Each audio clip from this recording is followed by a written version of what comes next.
Hola, ¿cómo están? Vamos a comenzar con el teórico de biología celular y molecular, del curso de biología celular y molecular, que está vinculado con la respuesta al daño en el ADN y particularmente con la reparación del ADN. Yo soy la profesora Verónica Sosa, soy profesora adjunta de la Unidad Académica de Biofísica. Y bueno, un poco la idea de este teórico es acercarlos hacia algunos conceptos que tienen que ver con la posibilidad de que existan agentes físicos o químicos que de alguna manera puedan afectar el ADN. O sea, nosotros debemos de conocer que la molécula de ADN no es una molécula inerte, que se encuentra expuesta continuamente a muchos tipos de agentes, tantos internos como externos, ¿no? O sea, tanto intrínsecos a los procesos celulares como externos a la célula. Y estos agentes tienen cierta capacidad de dañar la estructura tanto química como física del ADN. Y esto tiene mucha relevancia debido a que estos daños, estas lesiones pueden llegar a poner en peligro la integridad del genoma.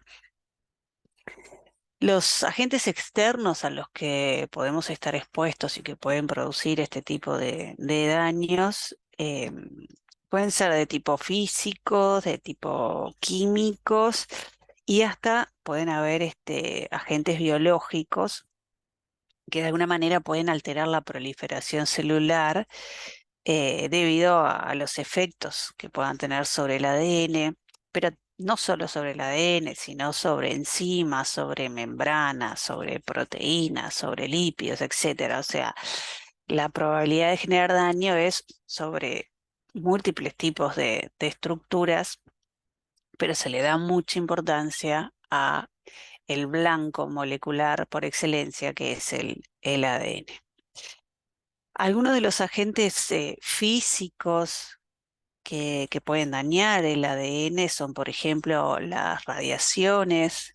Dentro de estas radiaciones podemos ver lo que son las radiaciones ionizantes, como los rayos X o los rayos gamma, o las radiaciones no ionizantes, como por ejemplo puede ser la radiación UV. También pueden, alteraciones, digamos, de la temperatura del sistema pueden provocar daños y los cambios de temperatura, implicarían un daño a través de un agente físico. También existen diferentes tipos de drogas que pueden llegar a producir esos cambios a nivel de la estructura del ADN. Una de las que vamos a mencionar es la bleomicina, que un poquito más adelante en el teórico vamos a explicar qué es y qué significa eso de droga radiomimética. También existen otros compuestos químicos, como pueden ser compuestos que son eh, contaminantes en el medio ambiente, ¿no? O sea, compuestos químicos ambientales que derivan de la actividad del hombre, ¿no? De la actividad antropogénica. Para comenzar a acercarnos a lo que son las radiaciones, como les decía en la diapositiva anterior, esas radiaciones que son factores físicos que pueden producir daño, las podemos clasificar según su nivel de energía, básicamente, en radiaciones ionizantes o radiaciones no ionizantes. Las radiaciones ionizantes son aquellas que tienen un nivel de energía que es mayor al potencial de ionización de un átomo. Y al tener este nivel de energía son capaces de provocar lo que se conoce como la eyección de un electrón de su órbita energética. O sea, el haz de radiación con ese nivel de energía es capaz de interaccionar con un electrón que está viajando en su órbita eh, y de transmitir suficiente energía para hacer que este electrón se eyecte, o sea, salga, se libere, digamos así, de su unión, de su atracción con el núcleo de ese átomo. Y bueno, básicamente algunas radiaciones ionizantes proceden de lo que es la desintegración radiactiva de compuestos radiactivos naturales. O sea, en la naturaleza estamos expuestos a diferentes fuentes naturales, ¿no? Repito, por otro lado están las artificiales, pero en este caso nos estamos refiriendo a fuentes naturales de radiaciones, como pueden ser los rayos cósmicos, o como pueden ser algunos elementos, algunos radioisótopos que se encuentran, por ejemplo, en algunos tipos de alimentos, o básicamente con compuestos radiactivos que se encuentran en la corteza terrestre. Entonces, en cuanto a lo que es la energía de las radiaciones, dijimos que las podíamos clasificar en ionizantes o no ionizantes. Pero también podemos hablar de la naturaleza de las radiaciones y ahí básicamente lo que quiero decir con la naturaleza es de qué están hechas, de qué están conformadas las radiaciones. Y si las clasificamos o las dividimos según su naturaleza, vamos a ver que existen las radiaciones de tipo electromagnético y las radiaciones de tipo corpuscular. En el caso de las radiaciones corpusculares, son radiaciones donde existe una partícula y por ser una partícula tiene una cierta masa, por pequeña que sea, pero tiene una cierta masa.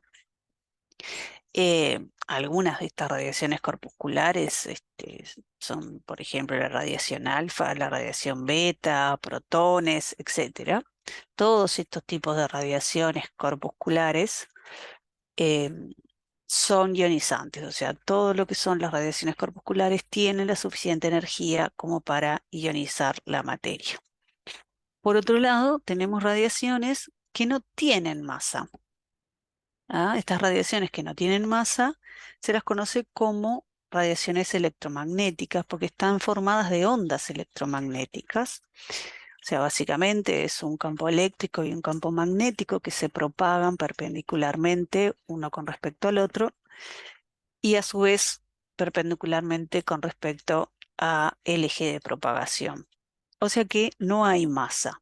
En ese caso, estamos hablando de una radiación que básicamente la radiación es una forma en la cual se propaga la energía, pero no tiene masa. Las radiaciones electromagnéticas que son capaces de ionizar la materia, por ejemplo, son los rayos X y los rayos gamma. Estos rayos son los únicos dentro de todo el espectro de la radiación electromagnética, son los únicos que tienen suficiente energía como para ionizar la materia.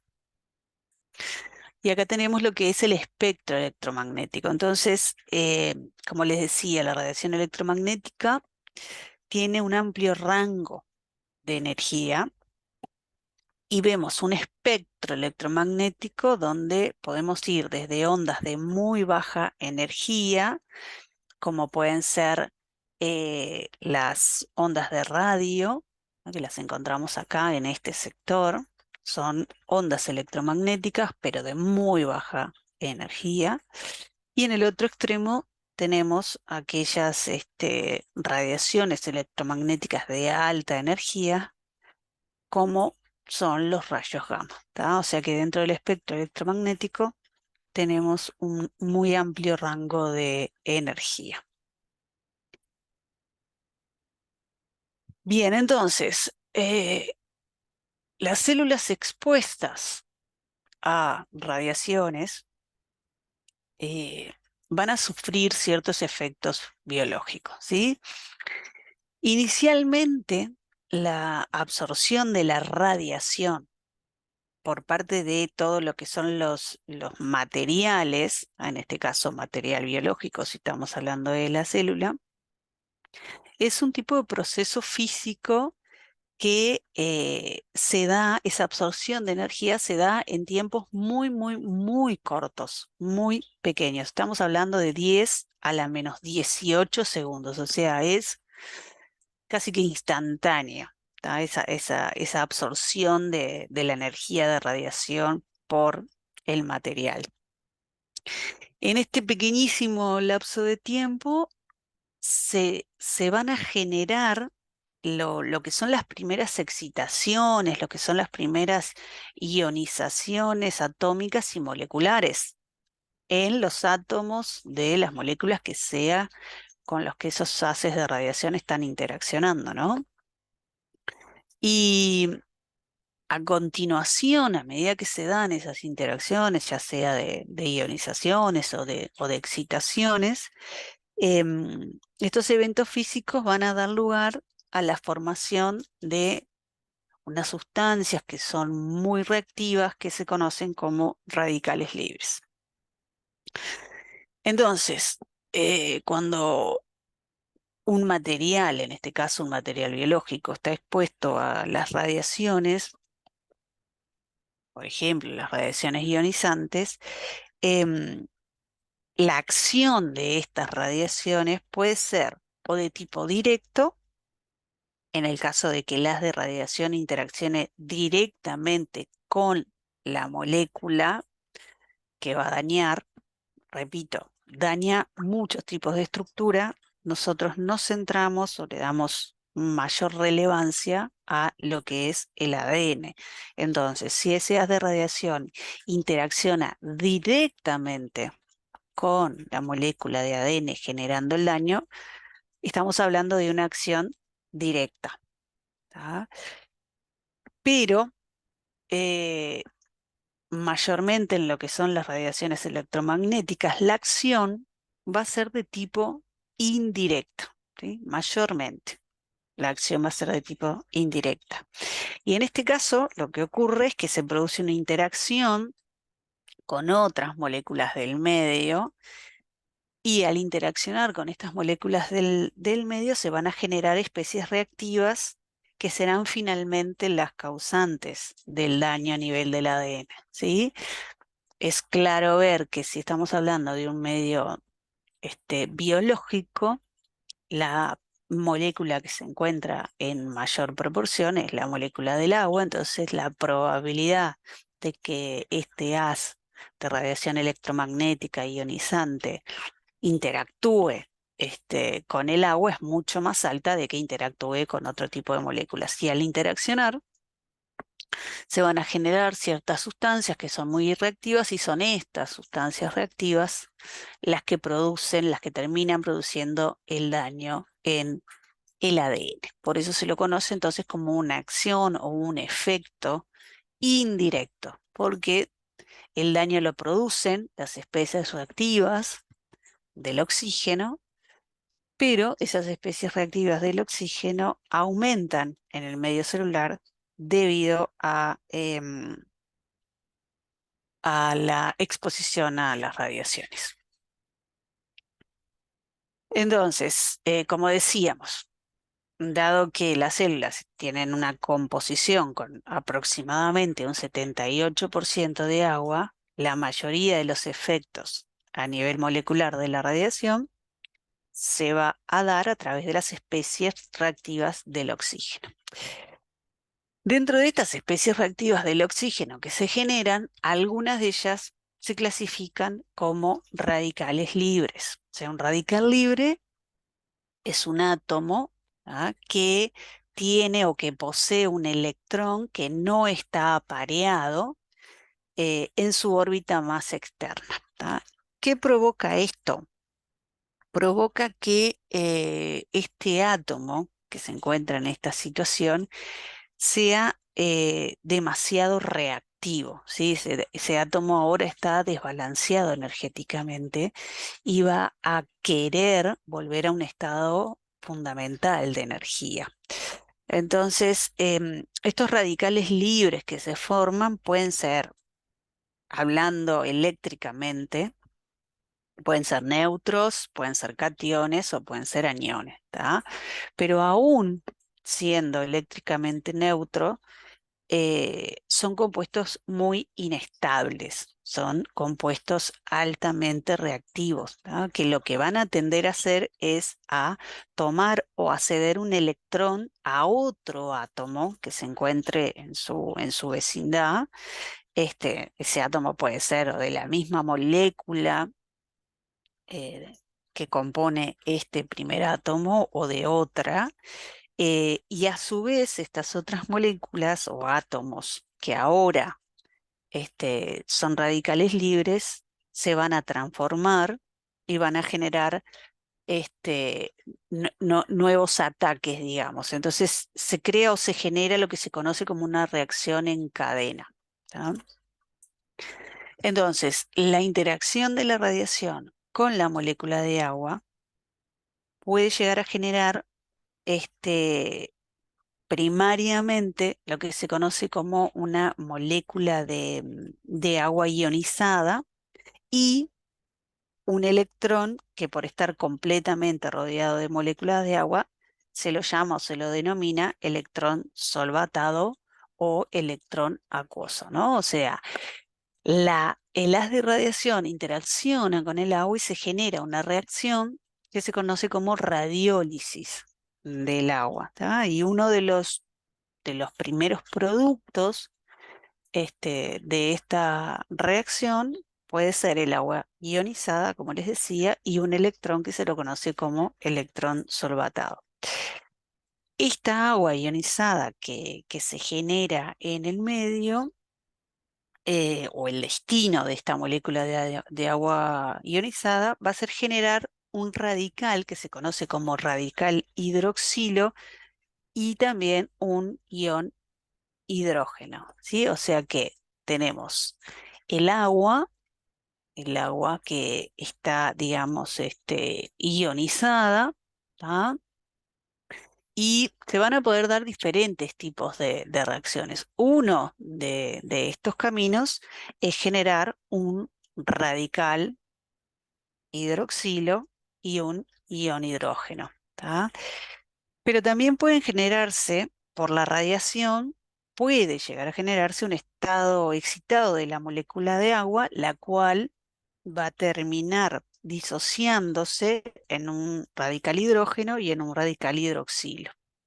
O sea, no es un único camino el que se puede llegar a generar.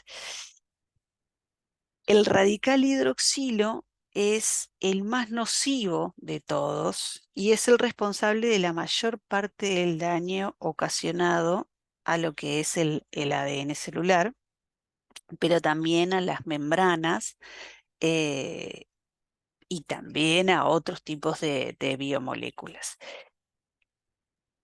Em, Bien, luego de la interacción de los fotones con el agua, hay múltiples tipos de reacciones en cadena que adicionalmente dan nuevas especies reactivas del oxígeno, como puede ser el peróxido de hidrógeno, que no es un radical libre, pero que a partir de su procesamiento enzimático se pueden llegar a generar otras sustancias reactivas, otros radicales libres. También se puede generar el radical superóxido, también se puede generar el radical perhidroxi, o sea, diferentes tipos de sustancias que son muy reactivas y que, digamos, se producen por inicialmente la interacción de las de radiación con la molécula del agua. Em, a ver, estos radicales libres, estas sustancias reactivas, no solamente se generan en el medio celular por la exposición a un agente físico como las radiaciones ionizantes. Las células tienen mecanismos de defensa contra estas especies reactivas, eh, que, como les decía, no solamente se van a formar por la interacción de la radiación, sino que también son productos de reacciones de óxido-reducción debido al metabolismo celular. O sea, la célula tiene muchos tipos de reacciones metabólicas en las cuales hay reacciones de tipo óxido-reducción donde se pueden generar este tipo de sustancias. Por lo tanto, la célula, como les decía, contiene enzimas que son capaces de procesar los radicales libres. Por ejemplo, la enzima superóxido dismutasa es capaz de catalizar la formación de oxígeno y de peróxido de hidrógeno a partir de dos aniones superóxido. Pero también hay otras enzimas como pueden ser las catalasas y las peroxidasas, ¿tá? Que son capaces de procesar, por ejemplo, el peróxido de hidrógeno. También existen compuestos que contribuyen con un efecto antioxidante, o sea, no es enzimático, sino que son atrapadores de estas sustancias, cortan, son capaces de cortar esas reacciones radicalarias. Em, Algunos de ellos que podemos nombrar son, por ejemplo, la vitamina C o la vitamina E, algunos tipos de carotenoides, algunos polifenoles, que son sustancias características que se encuentran en muchos tipos de vegetales, o sea, en muchos tipos de productos naturales de consumo general. Y básicamente entonces lo que ocurre es que aunque la célula tenga estos sistemas de defensa contra las sustancias reactivas, al estar expuesto a un agente que en este caso está aumentando la concentración, esos sistemas llegan a un estado de saturación, digamos así, tienen cierta capacidad para procesar esas sustancias, pero si esas sustancias aumentan su concentración de una forma muy importante en el medio, ya no se podrán procesar eficientemente. Bien, por otro lado, entonces tenemos lo que son las radiaciones no ionizantes, ¿sí? De ese tipo de radiaciones no ionizantes, nosotros nos vamos a centrar en lo que es la radiación ultravioleta, ¿sí? La luz ultravioleta es una parte de la energía radiante que proviene del Sol y que constituye lo que es la porción o la fracción más energética del espectro electromagnético que va a incidir en la superficie de la Tierra. Em, en función de, o clasificadas en función de su energía, se pueden dividir o subdividir en tres componentes como son el VA, el VB y el VC. ¿Tá? Esto tiene que ver con las propiedades electrofísicas que tiene cada una de estas radiaciones. La radiación ultravioleta de mayor energía son las de tipo VC, que tienen longitudes de onda de entre 100 a 280 nanómetros. Luego tenemos con menor energía lo que son las radiaciones VB, eh, que las encontramos con longitudes de ondas de aproximadamente 280 a 320 nanómetros, y las menos energéticas son las VA, ¿tá? Con longitudes de onda de 320 a 400 nanómetros aproximadamente. La capa de ozono se encarga de absorber la parte más energética, digamos así, del espectro UV solar, que son los rayos UVC. Luego tenemos dentro de lo que son los VA y los VB, digamos, residuales, em, son los que, digamos, pueden llegar a inducir muchos tipos de lesiones por exposición al sol, ¿sí? Entonces, aunque naturalmente la capa de ozono nos protege de la radiación UVC, existen muchos tipos de lámparas artificiales, perdón, que emiten este tipo de radiación, o sea que en realidad no es que estamos totalmente protegidos de este tipo de radiación. Las principales lesiones, los principales daños producidos por la luz ultravioleta a nivel del ADN son de origen directo y son lo que se conocen como dímeros formados en pirimidinas adyacentes. O sea, el dímero de pirimidina sin ciclobutano, o lo que conocemos como CPD, y el fotoproducto pirimidina 6,4 pirimidona, o lo que también conocemos como 6,4-PP. No son los únicos tipos de daños que se producen, pero sí son los daños más característicos, los que se producen en mayor proporción. Acá tenemos un esquema de lo que sería este tipo de formaciones.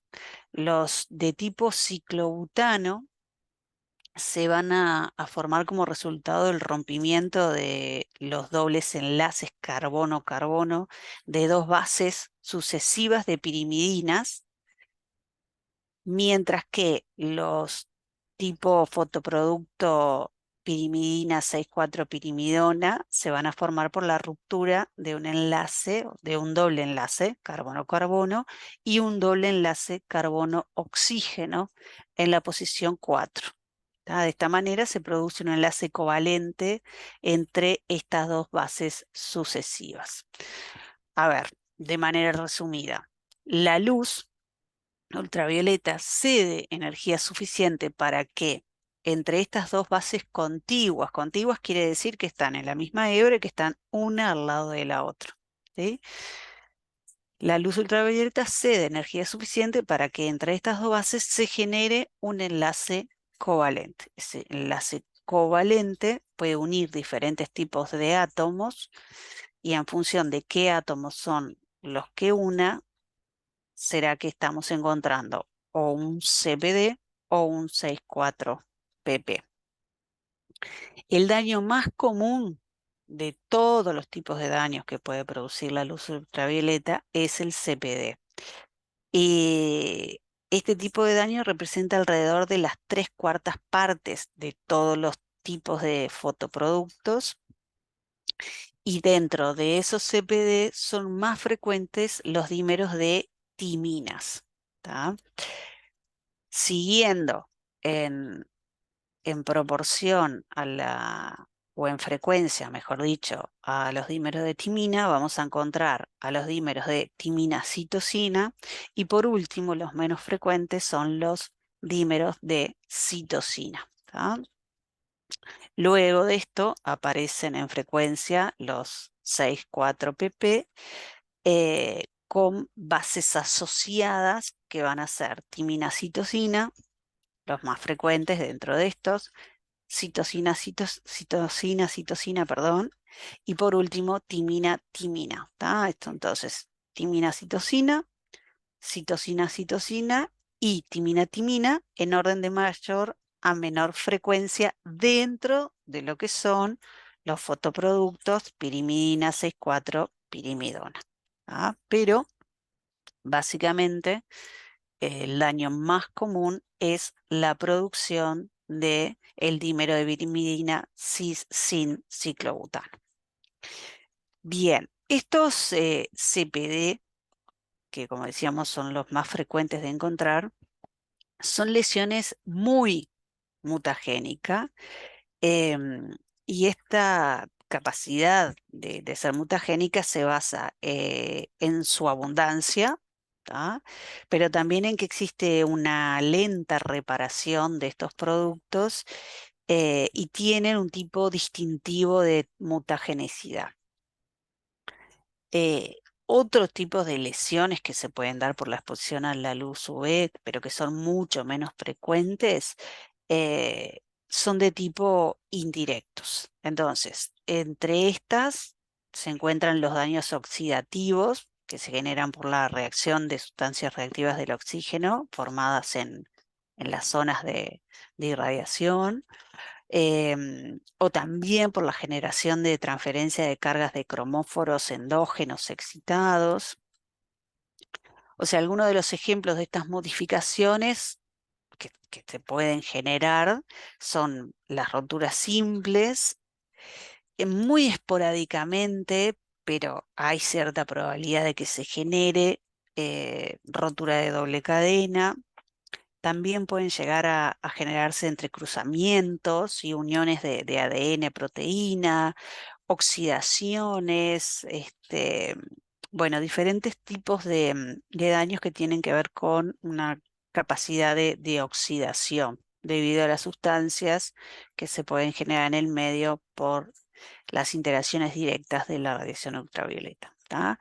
Son mucho menores, digamos, en frecuencia, repito nuevamente, que los CPD, pero hay cierta probabilidad de que se genere. Bueno, por otro lado, otro tipo de factor que puede llegar a producir daño, en este caso factores químicos, vamos a mencionar lo que es la bleomicina y vamos a mencionar lo que es el benzopireno. Entonces, la bleomicina es un compuesto que pertenece a una familia de antibióticos glicopeptídicos que fueron aislados de un organismo, que es el Streptomyces verticillus, y básicamente es un compuesto químico que presenta actividad antitumoral, o sea que se utilizaba en tratamientos antitumorales. Se ha usado clínicamente contra linfomas, contra carcinomas de células escamosas. También se ha visto su uso en tumores de células germinales. Y básicamente porque este compuesto tiene la capacidad de intercalarse en el ADN y generar daño. ¿Tá? Em, la bleomicina está constituida por tres tipos de dominios funcionales. Por un lado tenemos el dominio N-terminal de unión a un metal, o sea, es capaz de unirse a un metal. Por otro lado, tenemos el dominio C-terminal, que es capaz de unirse al ADN. Y por otro lado hay una fracción de tipo carbohidrato. Entonces, en lo que es el dominio N-terminal, se va a dar la formación de un complejo octaédrico con metales de transición.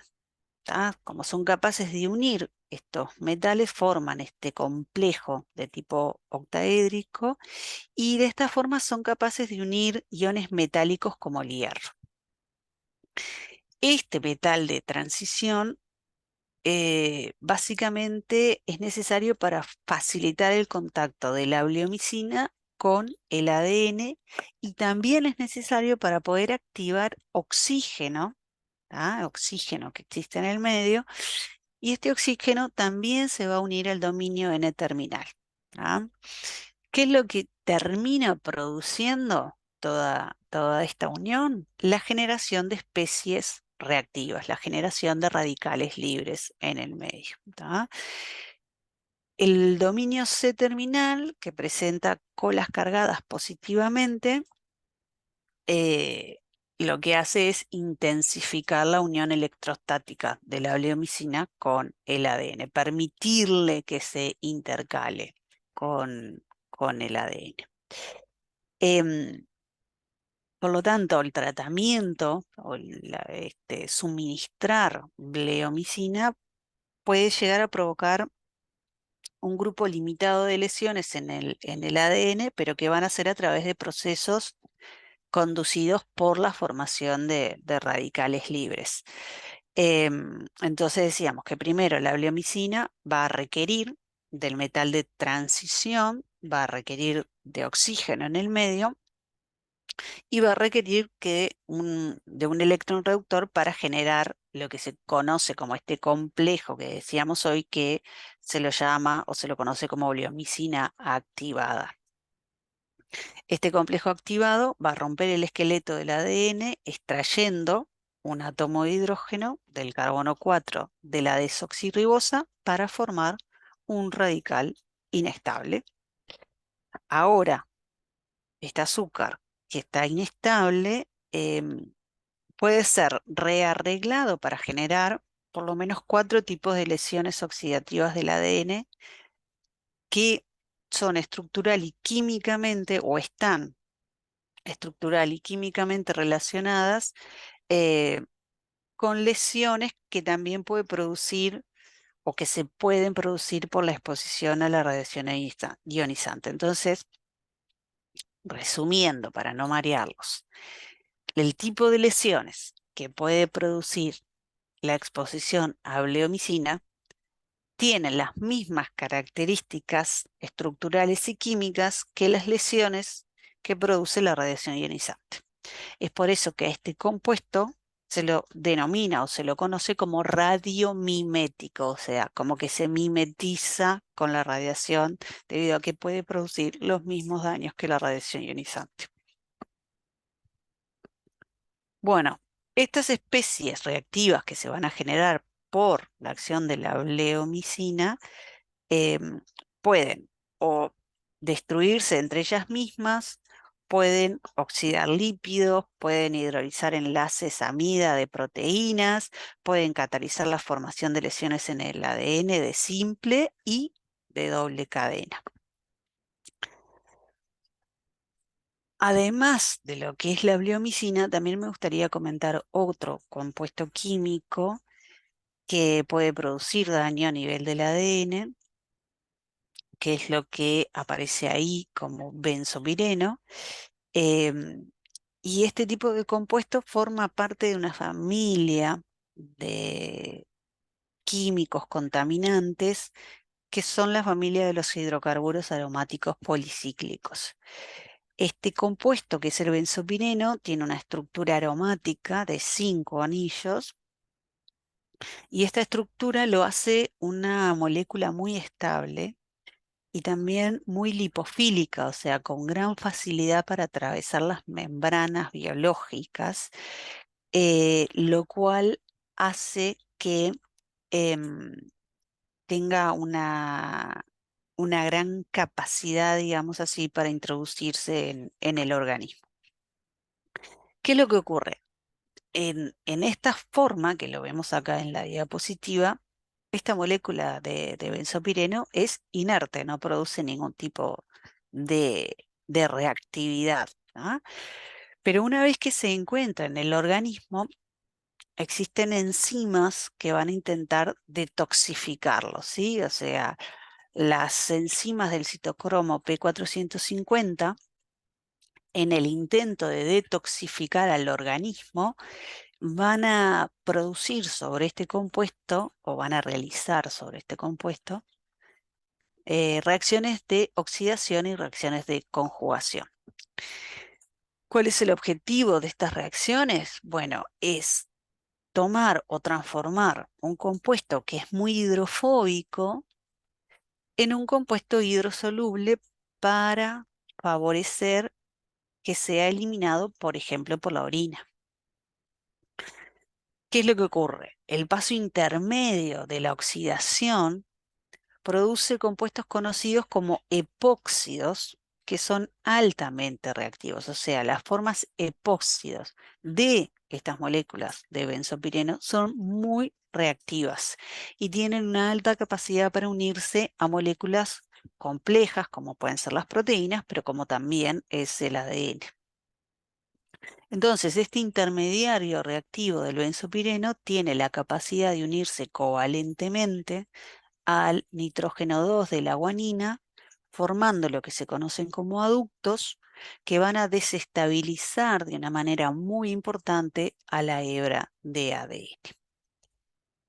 Bien, entonces, esta primera parte la dedicamos a ver cómo estamos expuestos continuamente a factores de diferente naturaleza, físicos, químicos, biológicos. No entramos en ejemplificar factores biológicos, pero también lo existen, que básicamente tienen capacidad de producir daño en el ADN. Entonces, la transmisión de la información genómica, ¿tá? Y los mecanismos que aseguran su regulación y su control son esenciales para poder mantener y darle continuidad a la vida. Eh, entonces, como dijimos desde el principio, el genoma es un sistema abierto que está continuamente expuesto a estos agentes físicos, químicos, etcétera, em, que tienen cierta probabilidad de ser tóxicos en el medio celular. Las diferentes lesiones que se pueden generar en el ADN, tales como pueden ser la oxidación de bases, las roturas de una cadena, lo que se conoce como rotura simple de cadena, o de las dos cadenas, lo que conocemos como roturas doble cadena, entre otros tipos de lesiones, son eventos que son comunes en la vida celular. ¿Ah? O sea, se dan de manera común. Y como se dan de manera común y como también es muy importante mantener la estabilidad genómica, existen varios mecanismos que se han ido seleccionando a lo largo de la evolución que van a contribuir para mantener la estabilidad genómica. O sea que estos mecanismos se encargan de solucionar por lo menos la mayoría, de procesar por lo menos la mayoría de este tipo de lesiones. ¿Tá? Tanto lo que son los daños exógenos como los endógenos son una fuente potencial de inestabilidad, em, y pueden generar alteraciones que pueden ir desde mutaciones puntuales hasta grandes tipos de reordenamientos cromosómicos. ¿Tá? Lo que tiene que ver con la inestabilidad genética, a veces, en algunos momentos, es necesaria, ¿tá? O puede considerarse como un mecanismo generador de variabilidad genética. Y viéndolo como un mecanismo de variabilidad genética, como un conductor de la evolución a nivel molecular, ¿tá? Pero sin embargo, la inestabilidad genética es principalmente un fenómeno que está asociado con el envejecimiento celular, con la predisposición, el inicio y el desarrollo a varios tipos de cánceres y de enfermedades hereditarias en el hombre. De ahí que existe un control, una regulación muy importante a nivel de la célula en cuanto a lo que son la producción de las lesiones debido a la exposición a diferentes tipos de agentes, repito, ya sea externos como internos a la célula, el reconocimiento de estas lesiones y cómo esta célula puede procesarlas. Entonces, repasando los posibles daños que se pueden generar, tenemos los que son, en ese esquema que ven ahí, tienen diferentes tipos de factores que pueden producir daño, como son las radiaciones ionizantes, algunas sustancias utilizadas como anticancerígenos, como pueden ser la bleomicina, sustancias reactivas del oxígeno, que aparece como ROS porque es sus siglas en inglés, pero también mecanismos como pueden ser los bloqueos en la replicación. Bueno, diferentes tipos de factores que pueden provocar o producir daños y los tipos de daños que se pueden producir. ¿Sí? Eso lo van a ver en rojo. Entonces, por ejemplo, repasando un poquito estos tipos de daños, tenemos lo que son las dobles roturas del ADN, las roturas simples de ADN, pero también pueden haber pérdidas de bases o sustituciones de bases, oxidaciones de diferentes tipos de bases, formaciones de aductos, metilaciones, etcétera. O sea, es muy amplio el rango de posibles lesiones. Entonces es imprescindible que las células sean capaces de reaccionar adecuadamente al daño producido en el ADN de forma de mantener la integridad del genoma. Entonces, como es muy importante mantener la estabilidad genómica, em, los eucariotas en particular cuentan con un mecanismo de vigilancia que es conocido como checkpoint o punto de control o punto de chequeo. Este es un mecanismo que es muy importante, ¿tá? Es un mecanismo que lo que hace es coordinar e integrar los diferentes aspectos de la respuesta celular frente a la presencia de lesiones en el genoma, ¿tá? Este checkpoint cuenta con una serie de sensores, ¿tá? Que primariamente lo que van a hacer es detectar el daño y a su vez van a generar una señal que mediante la acción de proteínas adaptadoras, esta señal se va a transmitir hacia nuevas proteínas que actúan como efectores.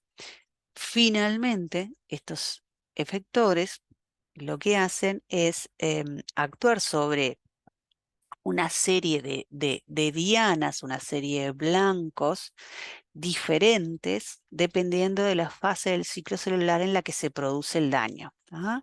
Y finalmente, estas dianas, estos blancos, son las responsables de las diferentes respuestas.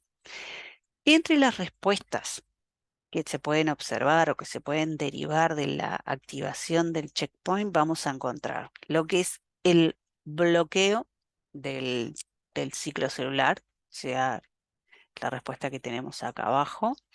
Hay una detención del ciclo celular que es muy importante para evitar que esos cambios que se han realizado sobre la estructura del ADN sigan propagándose, ¿sí? Sigan propagándose en línea, en la línea celular. Entonces hay una respuesta muy, muy importante que es la de bloquear el ciclo celular. Pero también, de alguna manera, se va a activar la reparación, se va a estimular la expresión de diferentes tipos de, de productos que van a ser capaces de reparar diferentes tipos de lesiones. Em, o sea que la activación de la reparación a diferentes niveles puede actuar, por ejemplo, en la inducción transcripcional de genes de reparación, eh, puede haber activación directa de proteínas que están vinculadas con la reparación, puede haber una relocalización de factores de reparación hacia los sitios de daño. Tanto el bloqueo como la reparación acompañan otro tipo de respuestas como puede ser la estabilización de las horquillas de replicación. ¿Sí? Si en el momento en el que se está produciendo la replicación, la maquinaria se encuentra con un daño que no es capaz de reconocer, eh, puede llegar a producirse el colapso de la maquinaria de replicación y eso podría provocar, más allá de la lesión que ya se identificó, otros tipos de lesiones que pondrían, digamos que, en peligro la estabilidad genómica. Entonces, la estabilización de las horquillas de replicación, que pueden haber detenido su avance debido a las lesiones, y también la regulación de la reanudación de la síntesis de ADN después de haber eliminado el daño. Em, También puede haber una respuesta involucrada con impedir la activación de orígenes de replicación tardío. En el caso de los eucariotas superiores, la activación de rutas de apoptosis también es una respuesta visible cuando no hay una capacidad de procesar el daño correctamente, cuando ese daño está demasiado extendido. Y hablando mal y pronto, es preferible que esa célula muera a que aumente la probabilidad de que se acumulen cambios en la estructura del ADN que puedan derivar en una transformación celular. Entonces dijimos, posibles respuestas finales, no es que o se da una o se da otra, sino que se acompañan, ¿sí? No son excluyentes una con respecto a la otra. Detención del ciclo celular, estimulación de la reparación, estabilización de las horquillas de replicación que pueden haberse bloqueado y si el daño es demasiado grande, Si no hay una posibilidad de procesamiento adecuado, se puede activar la vía apoptótica, ¿sí? La muerte celular programada. Entonces, dentro de estas respuestas, la primera y la más estudiada ha sido el bloqueo del ciclo celular, la detención del ciclo celular. Entonces, como consecuencia de esto, dependiendo de la etapa del ciclo celular en la que se está actuando, se han podido establecer diferentes denominaciones del checkpoint, ¿tá? Por ejemplo, tenemos los denominados checkpoints de G1S y de G2M, que básicamente lo que hacen es bloquear la entrada en la fase S y en la fase M cuando se detectan lesiones durante la fase G1 y durante la fase G2 respectivamente, ¿no? También tenemos el checkpoint intra-S, que lo que hace es enlentecer la progresión por la fase S cuando el daño se produce en esta etapa propiamente. Em, También tenemos el checkpoint SM o de replicación, que lo que hace es impedir la entrada en mitosis si el ADN no se ha replicado completamente. Bien, además del checkpoint de daño en el ADN, hay otros mecanismos de control que también son capaces de contribuir. Por ejemplo, para asegurar que las células hijas reciban el mismo número de cromosomas, que no haya errores en ese aspecto, existe el checkpoint de ensamblaje del uso, que lo que hace es retrasar la anafase hasta que todos los cromosomas estén unidos correctamente a microtúbulos y correctamente orientados.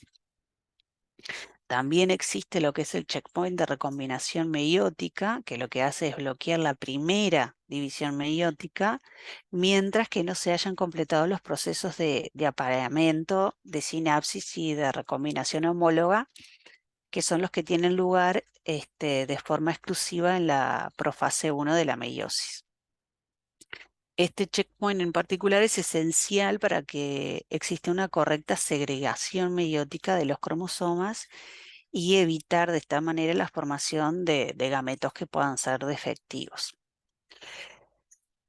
De todos estos puntos de control que mencionamos, el más estudiado es el que actúa deteniendo el ciclo celular en la fase G1S, o sea, deteniendo el ciclo, perdón, en G1 y evitando que ese daño o esos cambios que se han producido en el ADN sean replicados durante la fase S, ¿tá?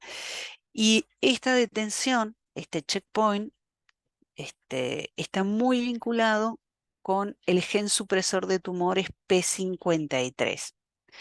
El gen supresor de tumores P53 lo que hace es codifica para la expresión de una fosfoproteína que tiene un peso de 53 kilodalton y de ahí su nombre, que lo que hace es ayudar a mantener a la célula en su estado de no malignidad. Digamos que los genes supresores de tumores lo que hacen es su acción disminuye la probabilidad de que esas células puedan llegar a transformarse. ¿Cómo lo hacen? Lo hacen ejerciendo control, ¿sí? Eh, este control lo ejercen sobre el ciclo celular a través de la activación transcripcional de otros genes reguladores, ¿tá? Básicamente, la acción de P53 conduce a la detención del ciclo celular, permitiendo los mecanismos de reparación celulares eliminar las lesiones en el ADN antes de que ocurra la síntesis de ADN durante la fase S. eh, o bien también P53 está muy involucrado en la inducción de apoptosis para aquellas células que presentan un daño excesivo en el ADN. además de P53 estar vinculado con la detención del ciclo en la fase G1 y con la inducción de la apoptosis, em, puede tener una modulación de forma directa o indirecta en la reparación del ADN. La gran importancia de este gen en específico radica en que se ha observado que en más del 50% de todos los tipos de cáncer este gen está mutado. Y existe un síndrome que se conoce como síndrome de Li-Fraumeni, que básicamente son individuos que presentan esta mutación y que tienen un mayor riesgo para desarrollar cánceres primarios múltiples. ¿Tá? Este gen es lo que se conoce como un gen ubicuo, o sea que lo vamos a ver en todos los tipos de tejidos y de ahí su relevancia. Em, Bien, una de las características importantes que tiene este gen, como les decía, es que al ser ubicuo, se va a expresar en todos los tipos de tejidos. Y en este esquema que les estoy mostrando acá, observamos la prevalencia de la mutación de este gen para diferentes tipos de cánceres. ¿Tá? Al ser un gen supresor tumoral, para que se pierda la, la actividad de este gen, se necesita que las dos copias estén mutadas, ¿sí? Los supresores tumorales tienen una importancia tan grande en cuanto al control del ciclo celular y en cuanto a su acción para mantener la integridad genómica, que para perder totalmente su función, las dos copias deben de estar mutadas. Bien, este gen P53 está continuamente expresando para lo que es la proteína P53. Y esta proteína, que como decíamos, se expresa continuamente, también continuamente es degradada cuando no existe una señal que indique que se ha detectado daño, ¿sí?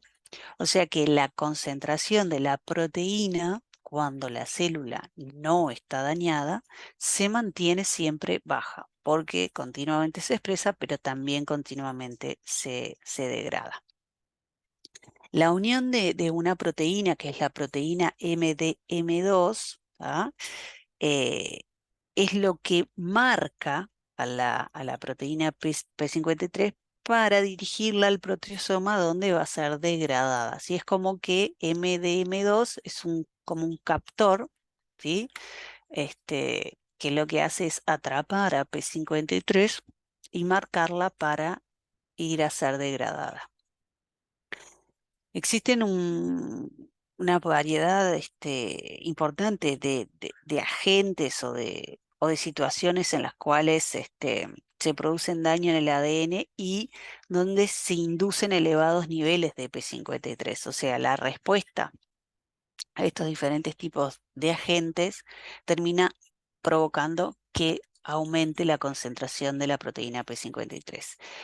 Factores como pueden ser la anoxia, como, bueno, los ya reiterados tipos de daños en el ADN, pero también desbalances de señales que conducen a la estabilización de la proteína, em, lo que terminan provocando es que esta proteína aumente su concentración en el medio para actuar como un factor de transcripción, ¿sí? Que estimula la expresión del gen P21.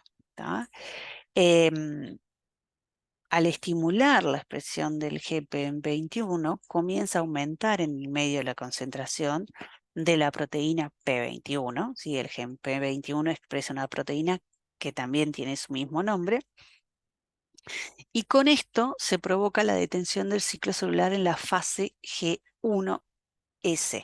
¿Ah? O sea, es la acción de P53 lo que estimula la expresión del gen P21 y es esta última proteína P21 la que propiamente provoca la detención del ciclo celular. ¿Tá?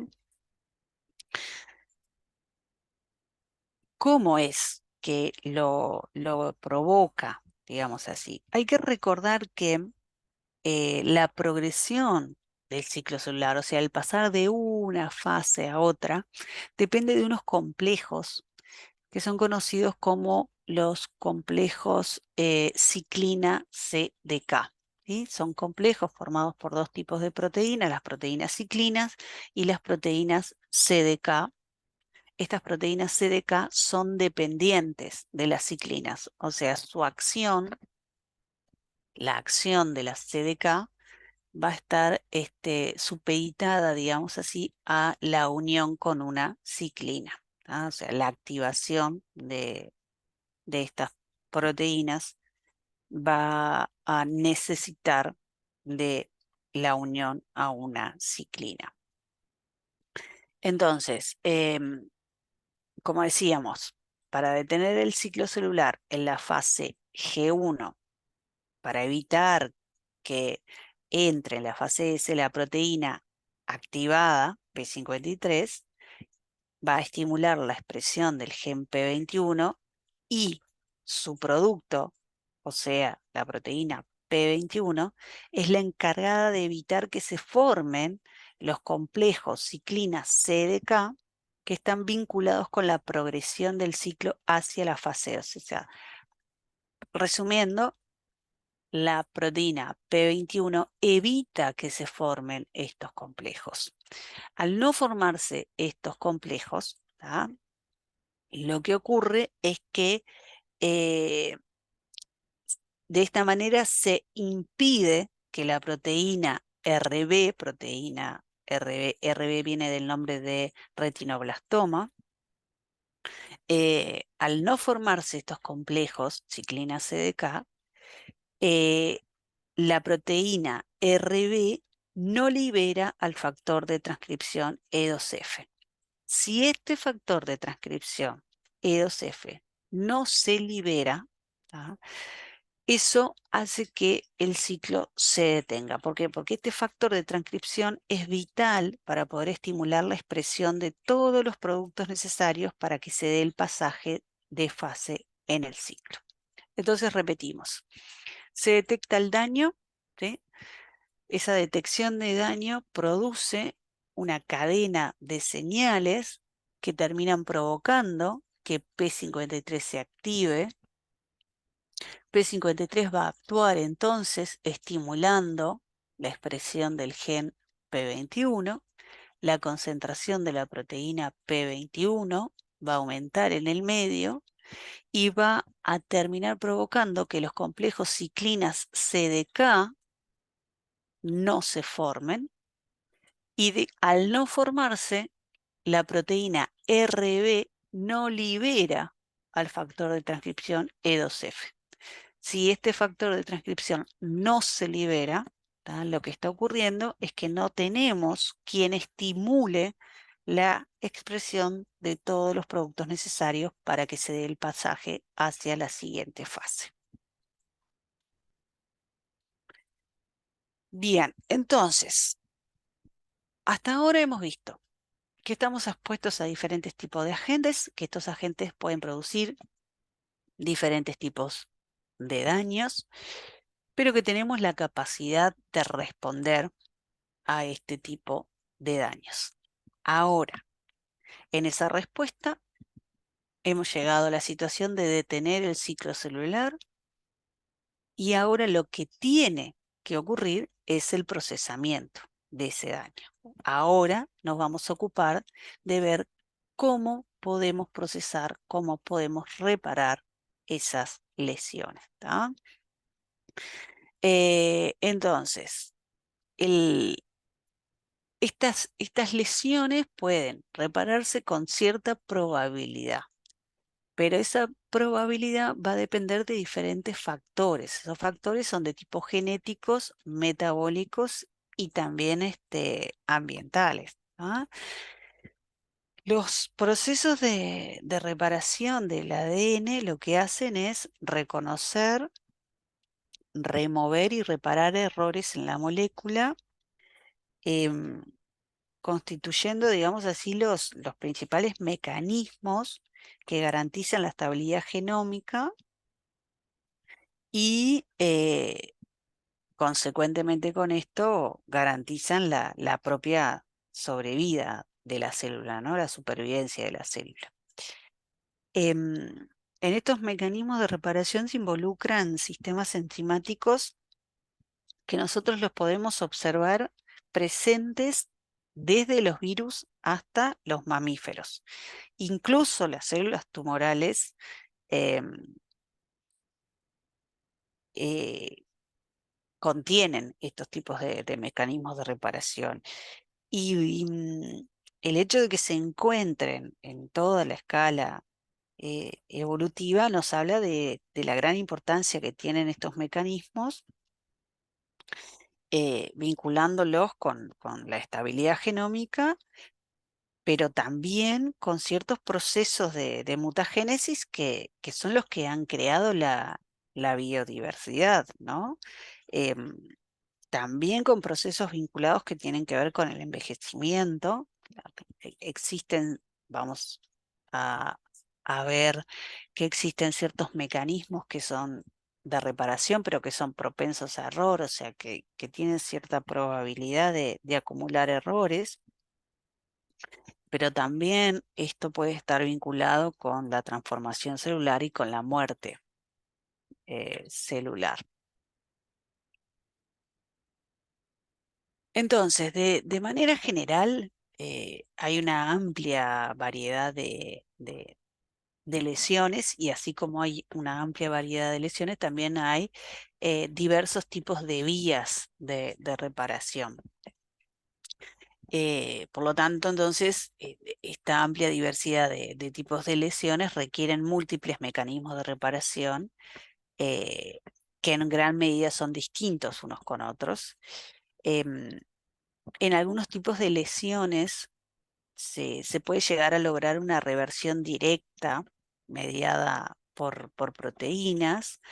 Em, en los casos de las reparaciones o de las reversiones directas, la mayoría se reparan mediante una secuencia de eventos catalíticos que están mediados por múltiples tipos de proteínas. Y dentro de lo que son entonces los mecanismos simples de reparación, o sea, hablamos de una reversión directa del daño. O sea, ¿qué quiero decir con esto? Con reversión directa. No necesitamos enzimas que estén cortando la hebra de ADN, no necesitamos enzimas que estén polimerizando nuevos fragmentos, uniendo nuevos fragmentos, sintetizando, sino que simplemente vamos a revertir ese daño a través de la acción de una proteína o de una enzima específica.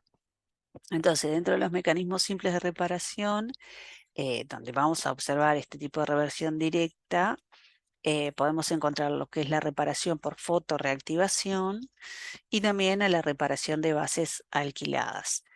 Em, La reparación por fotorreactivación no es algo que se dé a nivel humano, es un tipo de reparación que se da muy a lo largo de la escala evolutiva, pero que no se da en los humanos. Cuando hablamos de reparación directa, este tipo de reparación es realizada por la acción de, por ejemplo, una única enzima capaz de reparar la lesión sin necesidad de sustituir la base dañada. ¿Tá? Em, de esta manera, la estructura original de la molécula de ADN es capaz de revertir la lesión. Ahora, además de estos mecanismos que son simples, que son de reversión directa, como veníamos diciendo, también hay otros mecanismos que son muchos más complejos. Y dentro de estos mecanismos complejos de reparación podemos encontrar la reparación escisional de escisión, o sea, de corte, para decirlo más simple. Y esta reparación de tipo escisional puede ser o de nucleótido o de base mal apareada. También tenemos lo que son la reparación, la reparación recombinacional homóloga y junto con esta la unión de extremos no homólogos. Y también por otro lado tenemos la reparación posreplicativa. Eh, de estos sistemas que acabamos de mencionar, lo que tiene que ver con la reparación recombinacional homóloga y la unión de extremos no homólogas son sistemas específicos para reparar las dobles roturas del ADN. Las dobles roturas de ADN son el tipo de lesión más complejas, más difíciles de procesar, están vinculadas con una mayor probabilidad de letalidad, o sea, de muerte celular, y por lo tanto tienen mecanismos muy complejos capaces de procesarlos. ¿Ya? Nosotros, de todos estos mecanismos que vimos hasta ahora, nos vamos a centrar en lo que es la reparación por escisión de nucleótidos. ¿Tá? ¿Por qué nos vamos a centrar en este tipo de reparación? Porque tiene mucha importancia en la reparación de los daños producidos por la luz ultravioleta. Es un mecanismo que es muy versátil y que ha sido muy estudiado en los seres humanos.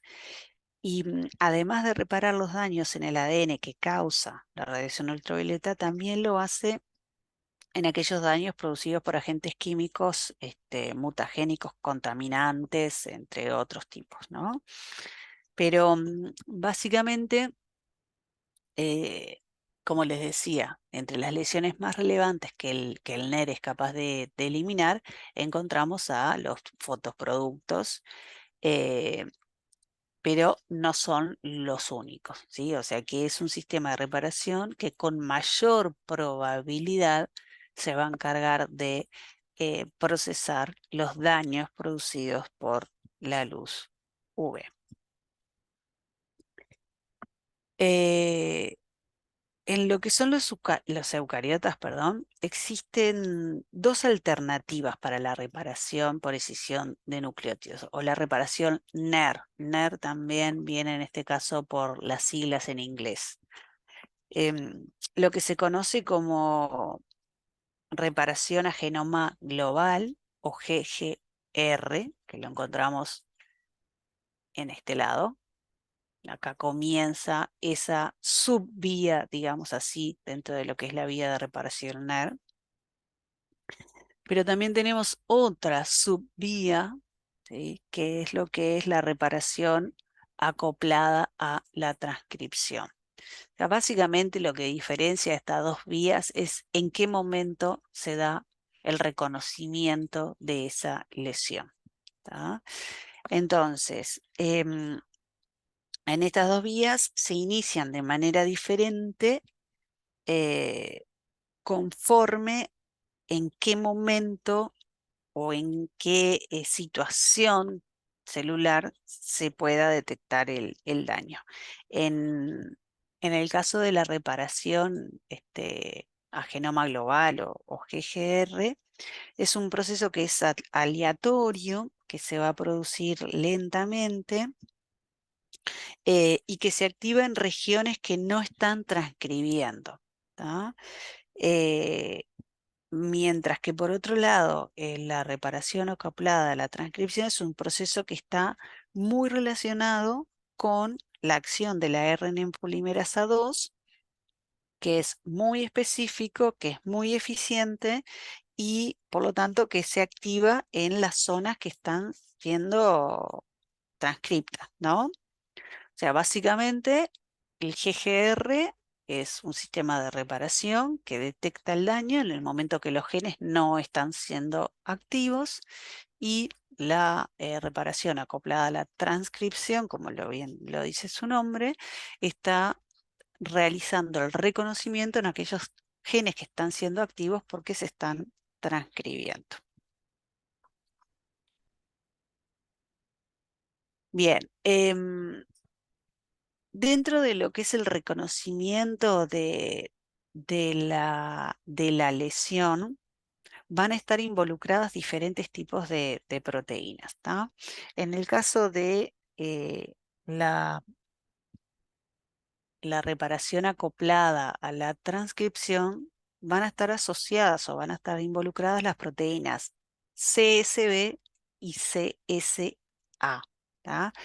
Y lo que es en el reconocimiento de la lesión, en la reparación a genoma global o GGR, vamos a tener un complejo proteico que va a estar formado por la proteína XPC y por la proteína HR23B. O sea, básicamente son las proteínas que están vinculadas directamente con el reconocimiento de esa lesión en las diferentes subvías. Luego de que se reconoce esta lesión, las dos vías siguen los mismos pasos. O sea, básicamente la única diferencia está en el reconocimiento. A partir del reconocimiento de esa lesión, em, se une al lugar un complejo que está compuesto por el factor de transcripción 2 humano, el TF2H. Este complejo también está compuesto por la proteína XPA y por la proteína RPA. Este complejo lo que hace es estabilizar y separar las hebras de ADN. ¿Tá? ¿Por qué? Porque ahora va a llegar la maquinaria al lugar que se va a encargar de escindir, que se va a encargar de cortar. Entonces, a partir de esta estabilización, ¿sí? Y de esta verificación, digamos, de esta demarcación de la lesión, puede llegar a actuar la proteína XPG, que tiene una acción endonucleasa desde el extremo 3', o sea, se va a encargar de cortar desde el extremo 3', y por otro lado va a poder llegar al lugar el complejo formado por la proteína ERCC1 y la proteína XPF, que tienen acción endonucleasa, pero desde el extremo 5'. Una vez que se corta la zona de la lesión, ese fragmento es liberado, es un fragmento de aproximadamente entre 25 y 30 nucleótidos que se lleva la lesión.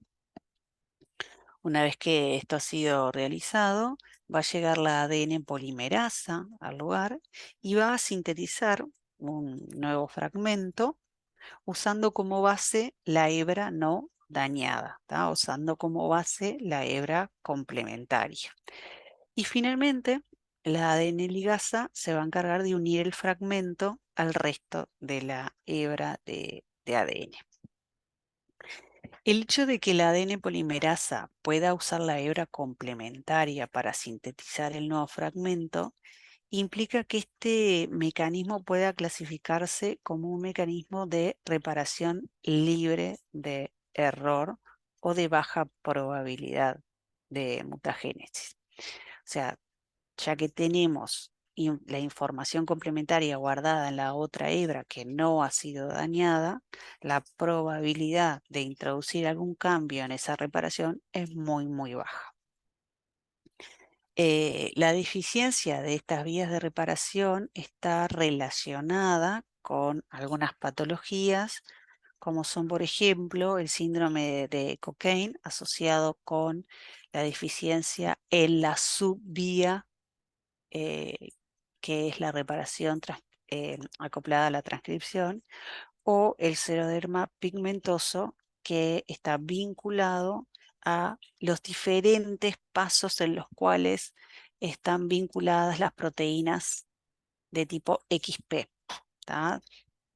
Esto obviamente termina en una alta probabilidad de cáncer, y provocar inestabilidad genómica. Entonces, como decíamos, el trastorno conocido como xeroderma pigmentosum se va a caracterizar por la incapacidad de reparar los dímeros de timina producidos por la exposición a la luz ultravioleta. Se debe a mutaciones de tipo autosómicas recesivas y este síndrome se va a caracterizar, o este trastorno, mejor dicho, se va a caracterizar por presentar hipersensibilidad a las radiaciones UV y a una alta incidencia de cáncer de piel.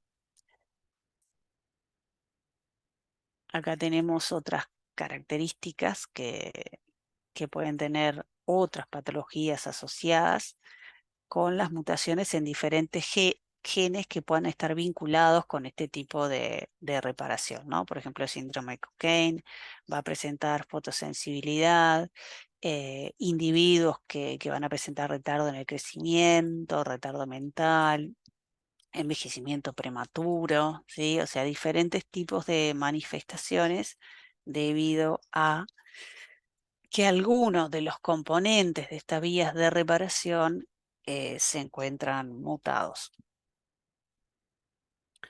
Bien, ahora vamos a hablar de algunos métodos de estudios de la capacidad de reparación de diferentes tipos celulares. ¿Tá?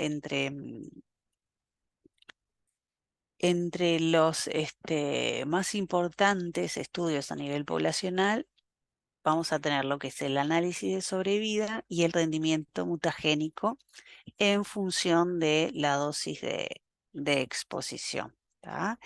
O sea, la curva de sobrevida y de frecuencia mutagénica son análisis poblacionales que lo que hacen es implicar estudiar lo que se conoce como las curvas de dosis-efecto, o sea, cuál es el efecto de exponer cierto tipo celular a una cierta dosis de un agente X. En este caso nos vamos a referir a radiaciones que pueden ser ionizantes o no ionizantes.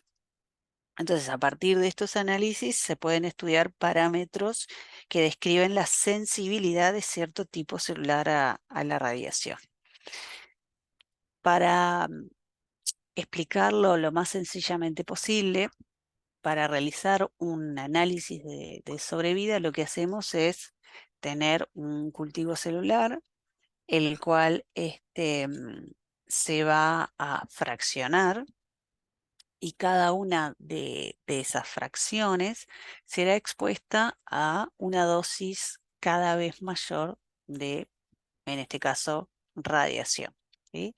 Siempre vamos a tener el control que no va a estar irradiado, mi control no va a sufrir ningún tipo de exposición a ningún agente que pueda producir daño en el ADN y a su vez cada una de las muestras entonces va a estar expuesta a dosis mayores de radiación.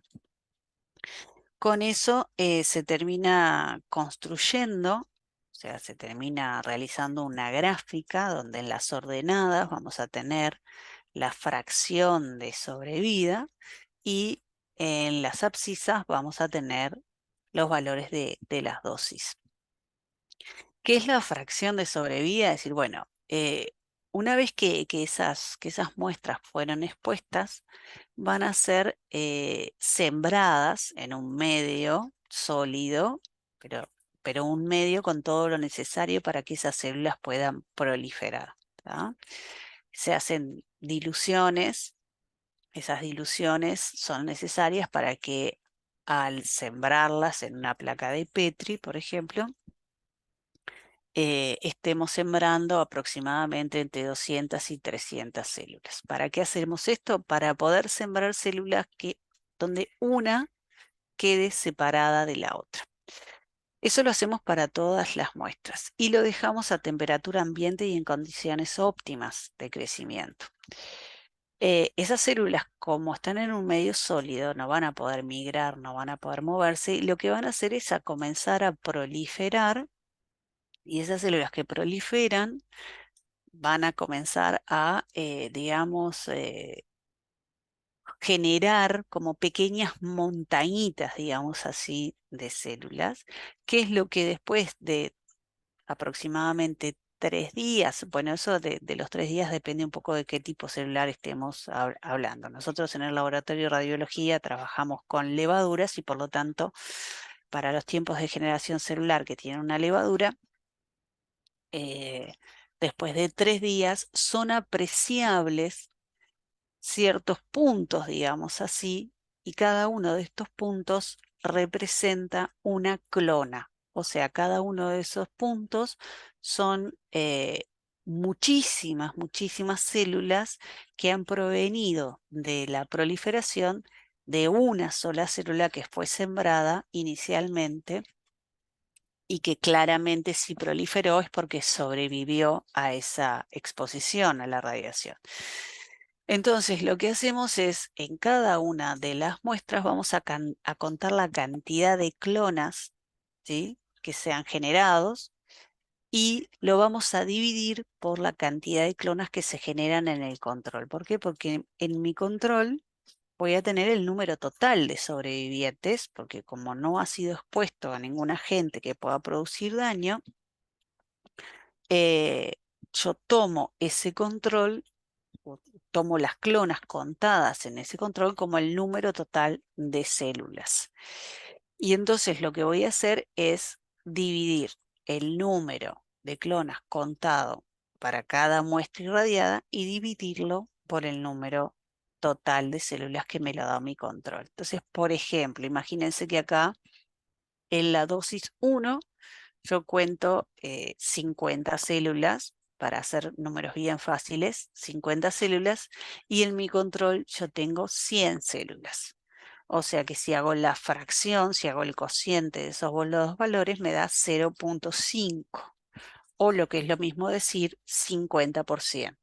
Y en ese caso, frente a esa dosis de exposición, la fracción sobreviviente, ¿tá?, es solamente del 50%. Y así lo voy a hacer para cada una de las muestras. Conocer las curvas de sobrevida celular y los parámetros que se pueden derivar de esas curvas, eh, para diferentes tipos celulares o para diferentes tipos de tejidos humanos, tanto sanos como afectados por alguna patología, y a su vez también en diferentes condiciones. O sea, conocer estos parámetros tiene una gran aplicación práctica, eh, por ejemplo, en el ámbito de la radiomedicina, porque se utilizan mucho, son muy esenciales para programar, por ejemplo, tratamientos de radioterapia que sean más efectivos, que logren eliminar los tumores sin afectar de forma crítica a los tejidos sanos. O sea que los parámetros que podemos observar o que podemos estudiar en este tipo de, de gráficas son muy importantes. Y aunque las curvas de sobrevida celular van a depender del organismo y van a depender también de cuál sea el tejido irradiado, como también del tipo de radiación empleada y van a depender también de las propiedades celulares específicas y de otros parámetros que puedan variar, aún con este tipo de variaciones, hay una serie de características comunes a todas las curvas de sobrevida celular. Entonces, por ejemplo, una cosa a aclarar, no se suele presentar la curva de sobrevida en una escala lineal, ¿no?, sino que generalmente lo que se hace es, se utiliza una escala semi-logarítmica.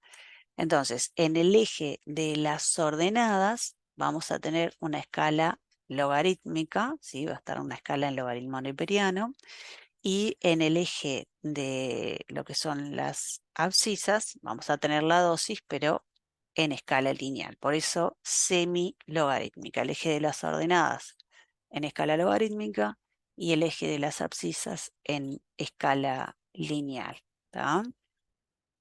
Esto de la escala semilogarítmica se emplea porque hay un comportamiento o se observa que hay un comportamiento exponencial en la curva, o sea, hay una caída exponencial de la sobrevida en función de la dosis, y al hacerlo o al construir esta gráfica de forma semilogarítmica, lo que hacemos es linealizar ese sector donde se observa una caída exponencial de la sobrevida, y esto nos facilita el cálculo de ciertos parámetros, ¿tá?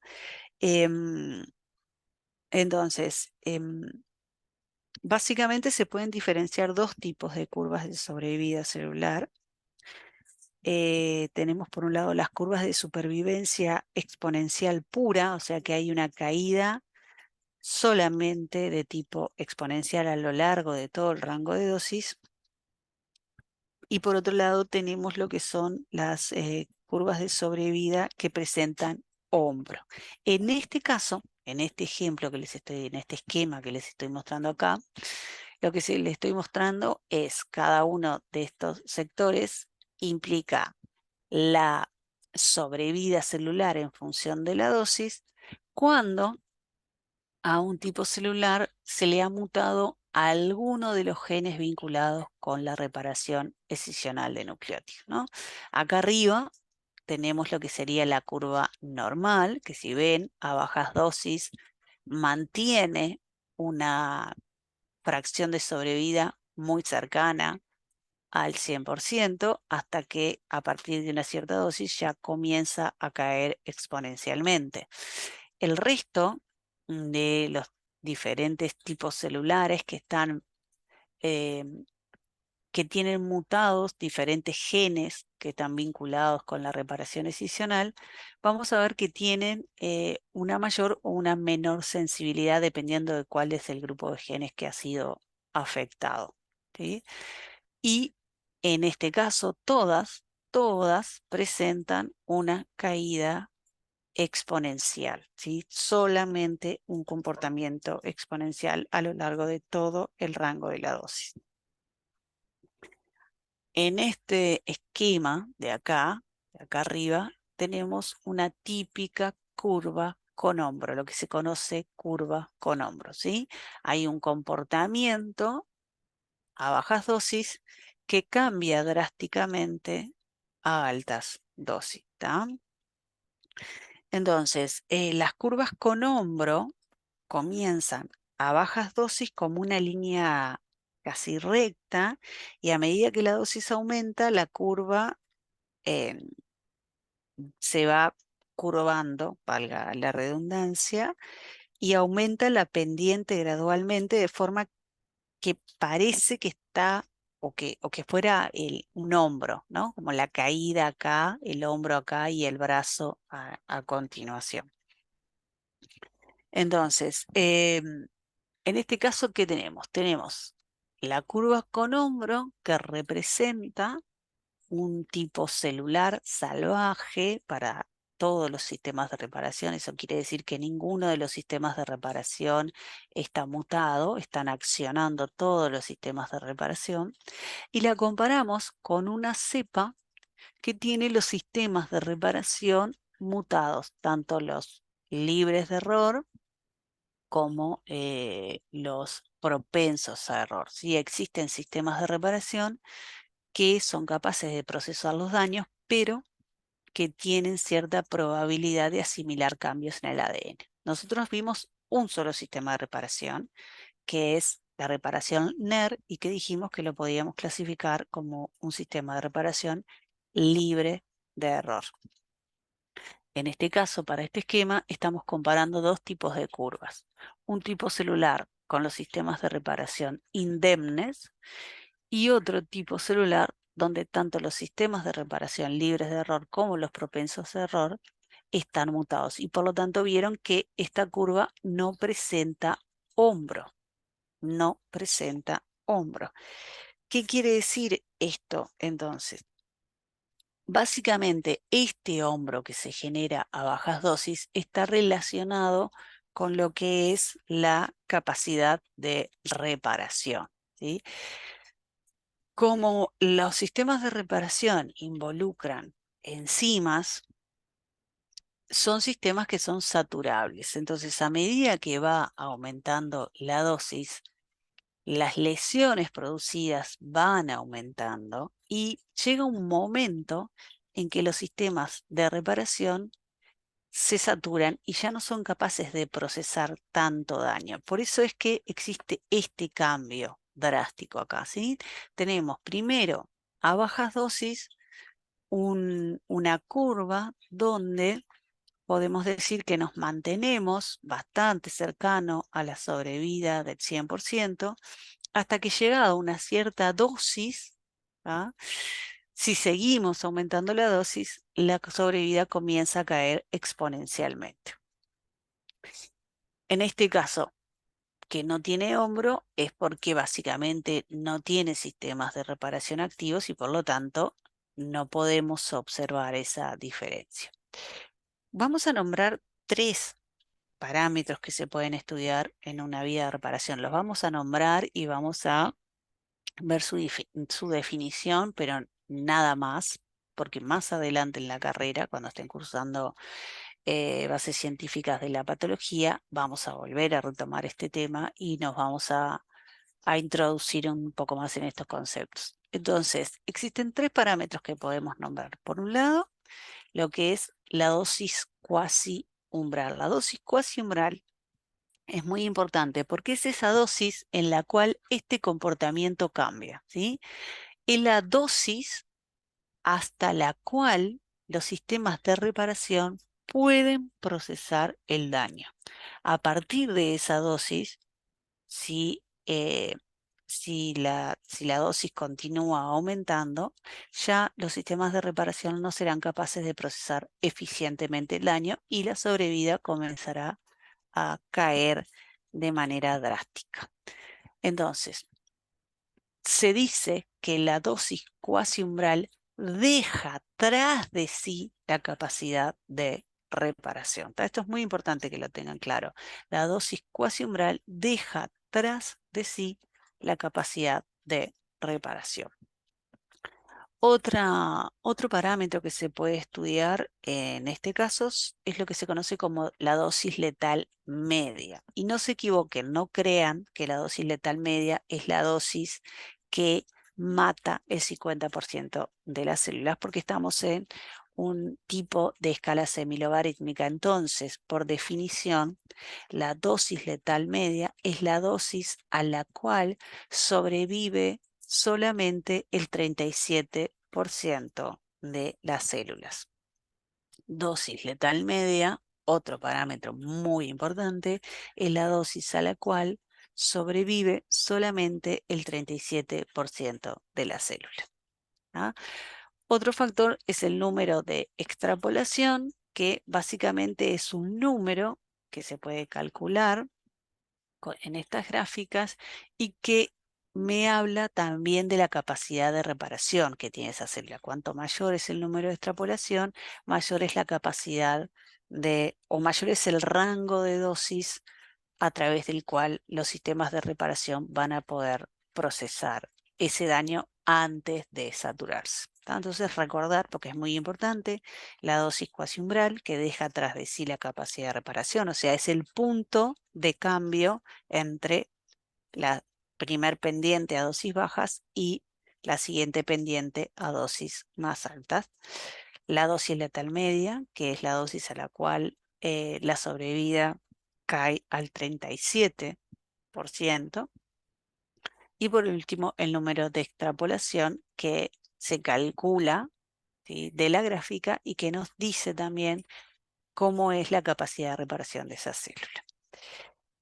Bien, por último, entonces, vamos a ver acá a la derecha lo que sería una gráfica donde hemos graficado en las ordenadas la frecuencia mutagénica, o sea, la cantidad de mutantes, la cantidad de células que mutan, ¿tá?, debido o, mejor dicho, en función de la dosis. Y tenemos tres cepas, fíjense.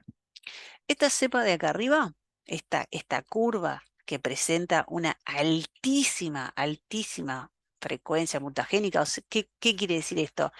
Que de todas las células que sobreviven, muchísimas de esas células que sobreviven están mutadas. Fíjense lo alta que es la frecuencia mutagénica. ¿Qué es lo que pasó acá? Que tenemos mutados los sistemas de reparación libres de error. O sea, en esta cepa, lo único que está pudiendo reparar son los sistemas de reparación mutagénicos. O sea, esos mismos sistemas de reparación están introduciendo mutaciones.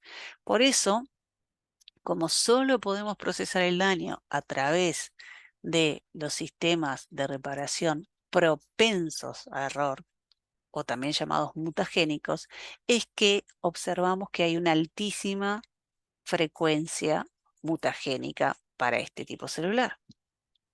Fíjense qué pasa con lo que es la cepa salvaje, o sea, la que tiene los dos tipos de sistemas de reparación funcionando, los libres de error y los propensos a error. Hay una frecuencia mutagénica menor, a mucho menor.